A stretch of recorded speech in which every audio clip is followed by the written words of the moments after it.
Displays are all around us. Every one of us carries a display on us at all times. We're talking about everything from cell phone screens, laptop screens, to TV screens. This technology specifically would enable bigger screens to have much higher color definition, as well as to make the processing of these bigger screens much more affordable. If we could use an additive technique that doesn't require a vacuum system, that doesn't require high temperature, this could really enable more scalable manufacturing at better costs.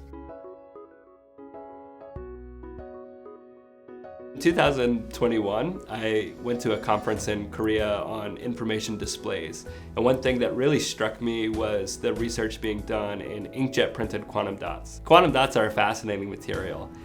These are small inorganic particles that have really amazing properties, so much so that they were awarded the Nobel Prize for Chemistry in 2023. Next generation displays are relying on quantum dots to give us color gamuts that we haven't had access to before. And so particularly we can use quantum dot color conversion layer to make manufacturing simpler, while also providing really nice high definition color ranges. You might have seen advertised high dynamic range or HDR televisions or displays. What gives you dynamic range is being able to very specifically have high quality blue, green, and red light. So Samsung unveiled an inkjet printed quantum dot display, and everybody was very excited about this upcoming technology that would enable large area displays with really nice color gamuts at more affordable manufacturing schemes. This got me thinking about aerosol-jet printing and the different advantages that it has over inkjet printing.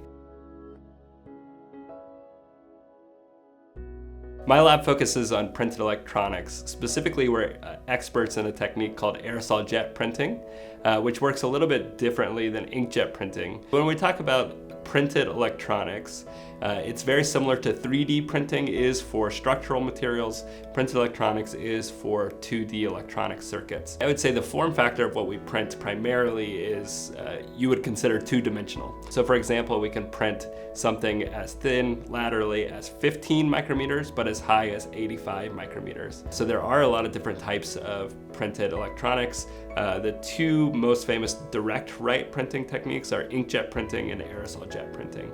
So inkjet printing is very similar to what you would have in your office, where you have a capillary that holds a liquid, and the technique works really well, but aerosol-jet printing can work even better when you're printing nanomaterials. In aerosol-jet printing, we do generate an aerosol that's similar to hairspray in that it's small liquid droplets.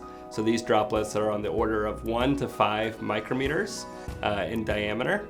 And this allows us to have basically a cloud of the ink. So our ink consists of quantum dots. These are inorganic particles that are on the order of 4 nanometers in diameter. And so we have these tiny, tiny particles that exist within a solution. And then when we deposit this material, the solvent or the liquid that was encapsulating these inorganic quantum dots evaporates away, and we're left with a solid thin film. Using this process, we can work with inks that have less binders than inkjet printing requires, and this allows us to work with pure materials and get better performance. Particularly, we can use quantum dot color conversion layer to make manufacturing simpler, while also providing really nice high definition color ranges. And this is really important for displays because instead of making red, green, and blue pixels, they can now streamline the fabrication process and just make a bunch of blue pixels, and then we can come over with our printer afterwards, make the green pixel, make the red pixel using printing technology. So I think next steps are increasing the color conversion properties of these quantum dot thin films, and this could be done in a number of ways. Another thing we're interested in is demonstrating this on actual pixels. So we've been able to demonstrate this on larger LED substrates, but we'd love to demonstrate this on either OLED pixels or micro LED pixels. So we're looking for partners that we could work with in order to achieve these demonstrations and really show that we can outperform inkjet printing. So I think one thing that's really cool when working with these inks is just looking at the inks themselves. So as they take in the light from the room, they really do fluoresce or glow this nice red or green color depending on the quantum dot species, and I think it's really exciting to see those every day. Hi, I'm Michael Carey, Licensing Manager with Wharf. If you like what you heard and want more information, use the information on the screen or in the description below to get in touch with us. And don't forget to like and subscribe for more great videos from Wharf.